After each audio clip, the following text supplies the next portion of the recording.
मुहासिबा यानी high order critical thinking मुहासिबा करने के लिए हमें सबसे पहले अपने सेंस ऑर्गन्स यानी हमारे हवास जैसे आँख, कान, ज़बान और दिल यानी कल्ब का इहाता करना होता है। यानी हमें ये नोट करना होता है कि हम अपनी आँखों से क्या देख रहे हैं, अपने कानों से क्या सुन रहे हैं, अपनी ज़बान से क्या कह रहे हैं और अपने दिल में क्या सोच रहे हैं। जो भी डेटा हम अपनी आँखों, कान, ज़बान और दिल के ज़रिए परसीव करते हैं, यानी जो भी हम देखते, सुनते, बोलते और सोचते हैं, उसका असर हमारे नफ्स यानी हमारी सेल्फ कॉन्शियसनेस और हमारे कल्ब यानी सबकॉन्शियस माइंड पर होता है।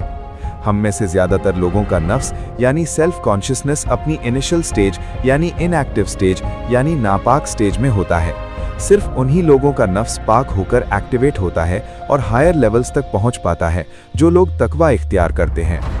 जब भी आप अपनी आंखों से कुछ गलत देखते हैं, कानों से कुछ गलत सुनते हैं, ज़बान से कुछ गलत बोलते हैं, यानी आप ऐसा कुछ देखते, सुनते और कहते हैं जो शरियन हराम है, तो इन सब का असर आपके नफ्स और दिल यानी सबकॉन्शियस माइंड पर होता है और इसका नतीजा ये होता है कि आपका नफ्स अपनी इनएक्टिव स्टेज जो कि नापाक होती है में और स्ट्रॉन्ग हो जाता है और अपनी इनिशियल स्टेज में ही रहता है। यानी गुनाहों में मुब्तला होकर हम अपने नफ्स की तरक्की के दरवाजे बंद कर देते हैं